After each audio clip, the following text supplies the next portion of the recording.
I live in a city with a public transportation system. They've been extremely short-staffed, and more often than not, you have to call to make sure your bus is even coming. On weekdays, during business hours, the public transit operator will order a lift for you to get to work if your bus isn't showing up or if they're short a driver.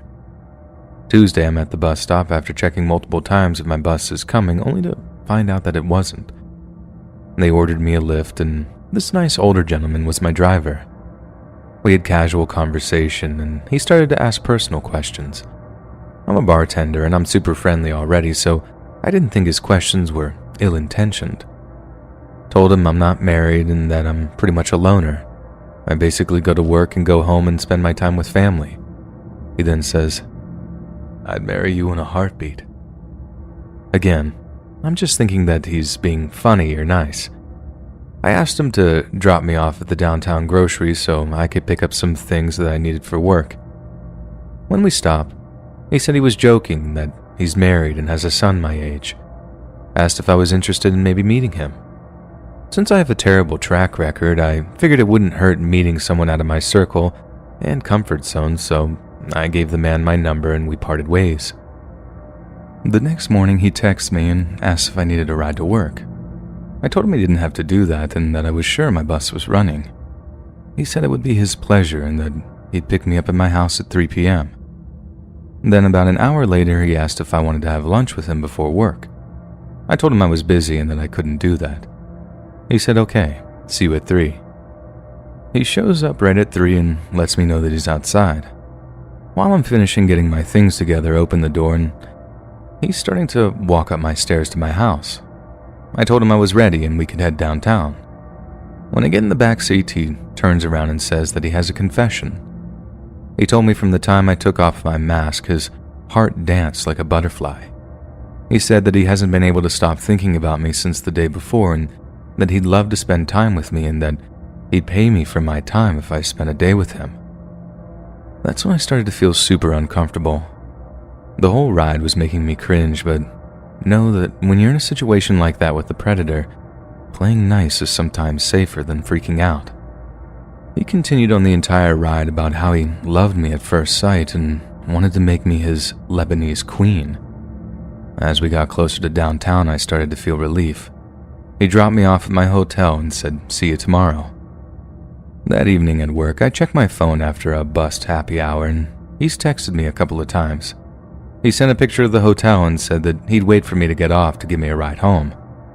I told him I already had a ride, but thank you anyways. Thursday morning, I'm out running errands with my mom and sister. He texts me and asks how early he can pick me up because he can't stop thinking about me. I asked him to please stop and that I was with family. He continues to text me all day and evening, begging to see me and telling me his heart is aching to see his Lebanese queen. I just kept saying to please stop. Now Friday morning is where stuff hit the fan. He tells me he loves me no matter what. He said I told my wife about you and that I'm in love with you and I want a divorce. I told him to please don't do that and that it wasn't right to treat his wife that way. He said it wasn't my fault. They were drifting apart anyways. Then he said I'm picking up for dinner at 5:30 and I'm not taking no for an answer. I ignored the messages during the day and just went about my off day. At around 5:25, my video doorbell rings and he's standing on my porch for at least 15 minutes. I told him I wasn't home and that he should leave. He continues to text me and even begs to come pick me up from my parents. I was home the whole time, but I was just too scared to let him know that. I eventually called the non-emergency police station, but he had already left by the time I got through. I filed a general report, but technically they can't do anything unless he's standing on my porch threatening me. They advised me to make a report through Lyft, so I did. And I haven't heard anything since then, but honestly, that was one of the most threatening and creepy moments of my life. I've also attached the doorbell footage so you can get an idea of what he's like. My story takes place in 2014. I was 2 years out of college and couldn't keep a job to save my life. My attitude wouldn't change until much later. Anyhow, I got connected with a house-sitting agency. The job itself was cool, but the woman running the place was just a jerk to everyone. You may be seeing a pattern here, but I promise you, in this case, I wasn't the actual problem. Well, I put up with her terrible attitude for as long as possible. Nevertheless, the day came when I gave her a piece of my mind. I've gotten a whopping 3 months of experience in the business at this point, and somewhere in my crazy mind I got the idea I knew the business better than her, and I decided to go independent. I put up a post selling my skills on a few sites. Nothing came out of it at first, but I got my first call on that following Monday. This job unfortunately fell through at the last minute. I was back at the beginning. It took 6 more days before another offer came through, and this was from a family just 10 miles from me. They were planning a vacation and needed someone to take care of their dog. The father with whom I spoke sounded very nice. We made an appointment for the following day for me to come around. The next day I dressed in my best outfit and drove out to meet them. The house was set off by itself on 4 acres near the county line, a mostly rural area. I'd sat for another family nearby, so I had no reason to be suspicious. As I pulled up to the house, I was a little disappointed by the state of the place. Despite being a large house, it was somewhat run down. Also, the family's 2 cars were at least 10 years old and a little beat up. I didn't want to be a snob, but I had a feeling the inside wouldn't be much better. The idea of spending 3 nights there sounded a lot less appealing now. None of this mattered, though. I had made an appointment and I was going to keep it. Besides, nothing said I had to take the job if I didn't want it. With all this in mind, I rang the bell and put on my happiest face. The door was answered by a well-dressed young man who identified himself as the father. It did strike me as odd that a man would dress so neatly but stop at his shoes, a pair of old, raggedy running shoes, but I assumed he had a reason and put it out of my mind. He invited me in and we sat together in the kitchen. I was relieved to see that the interior was in better shape, but I did notice a slight musty smell. The job was looking a bit of a mixed bag. I was leaning toward turning it down, but what came in the next half hour or so would determine my final decision. While we waited for his wife to join us, the man and I made small talk. I was told she was putting the kids down for a nap and would be just a moment. I could hear movement down the hall. There was no indication that he was lying. However, as the seconds passed, small little things began to bother me. For starters, there was no sign any pets or children lived there. No toys laying around, no sippy cups, no water bowls or dog beds. The closer I looked, the less it looked like anyone lived there at all. Yet, it was fully furnished, but no dishes sat on the counters or appliances ran in the background. I began to feel a slight unease. Something was telling me to get out. And while this was all going on inside my head, the father was talking. He was telling a story and using his hands a lot. And this was when I noticed his fingernails. Why would a man who seemed to care so much about his appearance have such dirty fingernails? Strike 2. This is a mid-level office worker if I had to guess. He would certainly not be doing manual labor. Even if he had a hobby like woodworking, wouldn't he bother to at least clean under his nails? I'm well aware of how stupid this all sounds, but put it together, with all the other things I've noticed, my instincts were telling me to leave. I knew if something was wrong, I needed to play it cool. If not, I didn't want to cause a scene. No sense in destroying a business before I even got it off the ground. As calmly as I could, I said I had forgotten something in my car. I'd go out and grab it, then return in just a moment. I smiled and stood up. As I turned to walk away, the man grabbed my wrist and held me. Strike 3. This was all the proof I needed. My heart began to pound. He looked at me and spoke through gritted teeth. "You're not going anywhere, honey." All the kindness had left his voice. The true face now stared coldly back at me. Panic surged through every inch of my body. I knew I wasn't going to leave this place the same person I was when I entered. That is, if I ever left at all. I noticed his eyes jumping back and forth from me to the hall. He appeared nervous. Perhaps his partner or partners were being detained by something. All I knew was that I had to get away before they arrived. I waited until he looked toward the hall again and took my chance. I yanked my arm away as hard as I could. His temporary lack of focus gave me just enough advantage to break free. I ran straight for the front door. I had wisely worn flats instead of my usual heels. This decision was the thing that allowed me to get away. Any woman reading this knows why. And no sooner had I broken free, my captor yells out to his accomplices. Why he hadn't called to them until now still eludes me. Not bothering to lock my car door was another choice I'd made that would ultimately benefit me. The distance, although just a few feet from the door to my car, seemed like miles. I made it into my car and was able to lock the door before they managed to catch me. It wasn't until I was in the midst of juggling with my keys that I saw the second of the men. While I struggled to get my car started, my now two assailants banged on the car and pulled at the door handle. The second man was much larger than the other. There was no way I would have gotten away from him. I did finally get the car going and sped away from the property. It was the first time I can recall taking a breath in the preceding 5 minutes. As I sped down the highway, I called 911 to report my near abduction. I wasn't sure if my attackers were still pursuing me or not. Instead of heading home, I made for the nearest police station. I didn't dare let my guard down until I was safely inside the building and speaking to an officer. I quickly repeated my incident to the cop. He filed a report while we waited to hear from the patrol cars that had been sent to the house. It wasn't a shock to hear that the men had fled. What did shock me was what the officers discovered in the master bedroom. The report stated the following, but I will be paraphrasing.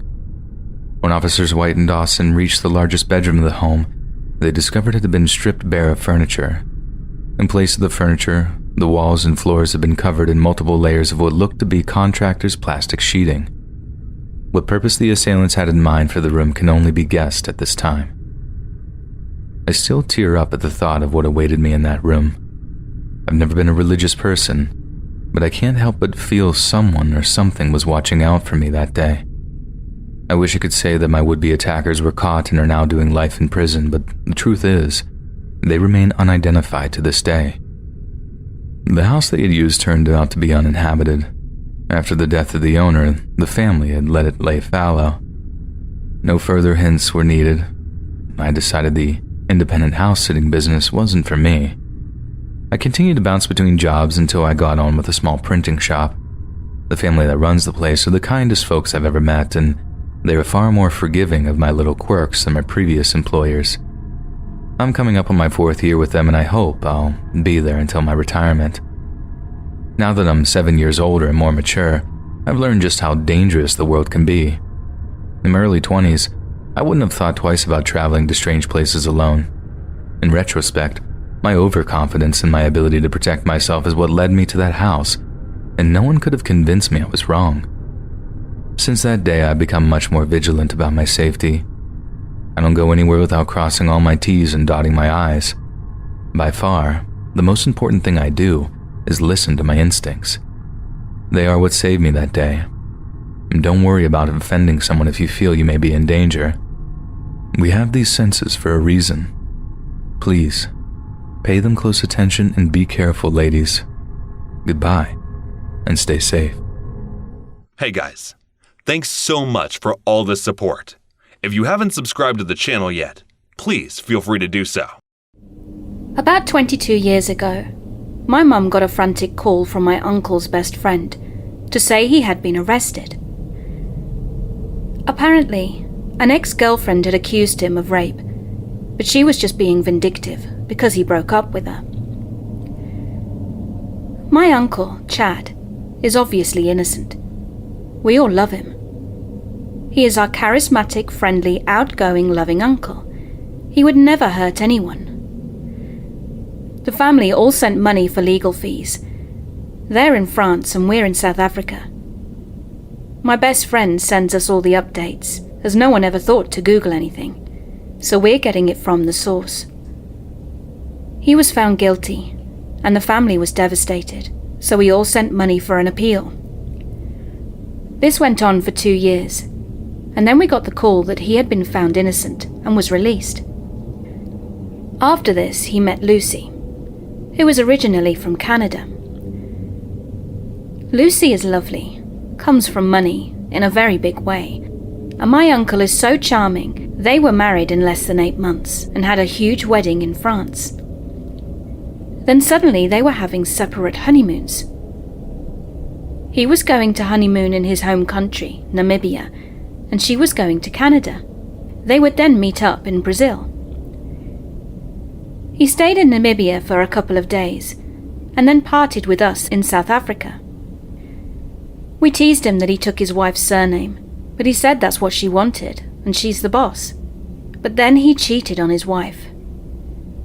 I was floored. I had looked up to him all these years, and he had cheated on his wife on their separate honeymoons. I was disgusted. I saw him once after that, and he told me he was unhappy in his marriage, blah blah blah, and that he now has 2 children. But I honestly couldn't care less. Then 6 years ago, I got a message from him, telling me he's getting divorced and is coming to South Africa. Could he crash on my couch? I said okay. I mean, he is still family. I hadn't seen him in maybe 10 years. Maybe he'd changed.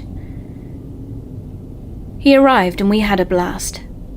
He hit it off with my fiancé, as he's so funny and happy, like a weight had been lifted off his shoulders.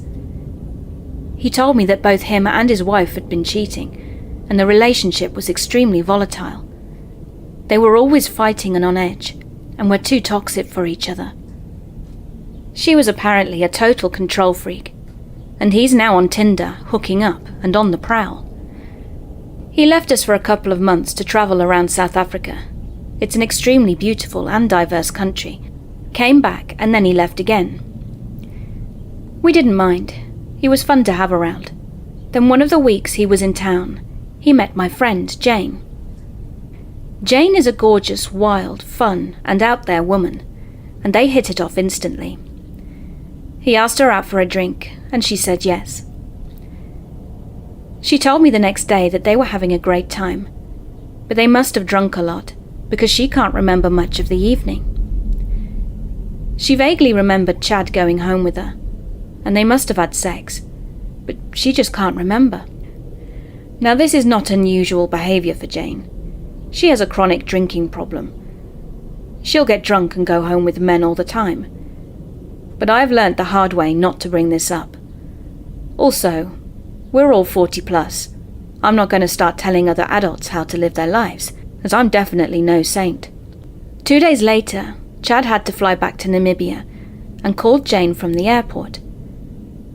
We were sitting together having lunch, and Chad said that he was so glad he had photographic mementos of their time together. She was confused. He then sent her all these nude photos of her, unconscious, laying on the bed and put in different positions. She just started crying. She didn't show them to me. I was sent them at a later stage, but she told him to delete them immediately, and he just laughed at her. She was furious and embarrassed, and started reflecting on the evening, trying to remember details. She dug through her handbag and found the receipt. Cheap asshole left his wallet at home. It read, 2 gin and tonic and 2 tequila. Definitely not enough to get a seasoned drinker blackout drunk. I was furious. Jane was furious. For some reason, I thought about his rape conviction and Googled his name. And oh my God, I wish I had done this 20 years ago. At the top of the Google search, Namibian rapist released from jail in political blunder. We read this article in silent shock. The truth. 2 years before being caught and convicted, he'd met a woman in a nightclub, drugged her drink, took her home, took naked photos of her, and then raped her. She went to the police the next day, and luckily there was DNA. Then 2 years later he got arrested for drinking and driving, and when they took his DNA, bam, it was a match for the rape. They had all the surveillance footage and the photos on his phone. Easy conviction, even though he had tried to convince the courts they were dating, and she was a jilted lover. Can I stop for a moment to puke? His story about being innocent and released is all BS. Some politician who was trying to make a name for himself decided to release 100 non-violent criminals. Chad got on the list somehow, and about 8 months later, they realized their mistake, rearresting him and extraditing him back to Namibia, hence the separate honeymoons. While in Namibia, he changed his name and took his wife's surname so he could get into Canada, as they don't take convicted felons. I told Jane we needed to go to the police, and she said absolutely not. She's dealt with the South African police with rape before, and it's worse than the actual event. I told her I knew someone, an ex-policeman who could help her, so we ended up getting into a huge fight, and she blamed me for introducing them. She'd had a couple of drinks on top of this devastating realization, slapped me on the face, and left the restaurant. I was beyond furious, and was feeling murderous towards Chad. I sent him a message saying that I know he had drugged and raped my friend, and I know about his real past. He is despicable and disgusting. And his response? I am so over your drama. Does this look like she is drugged? And then proceeded to send me all the naked photos of my friend. I was physically ill. No one wants to see photos of their friend like that. She'd refused to take my calls, and that day was the beginning of the end of our friendship. I was haunted by all of this. It consumed my thoughts day and night. So I decided to message his wife and said I was so sorry about her divorce and told her all the crap he had said about her. Now, are you sitting down? There was no divorce. They were having issues with his infidelity, but he promised it would never happen again. He had a therapist who had advised him that he should come to South Africa to find himself. I told her exactly how he was finding himself, and she broke down and told me everything, from him sexually harassing the live-in au pairs, hiding cameras in their bathroom to film them showering, getting one of them pregnant. There was a huge court case because he denied it was his and refused to take a DNA test, but the court made him take the test and he is the father. And she sent me all the affidavits, court papers, and reports from the therapist, etc. She also sent me screenshots of their conversations, message upon message of him saying how much he missed her and how this trip will save their marriage. He told her he missed her more and more every day, and all the while was telling us that she was crazy, abusive, controlling and cheating on him with his best friend. And spoiler alert, there is no therapist. He created a fake Gmail account and sent reports to his wife on his progress. The therapist basically said she must forgive him for his infidelity because he had had a traumatic childhood and he is actually a super nice guy. If I wasn't his therapist, he would be my best friend. I kid you not, that was in the report.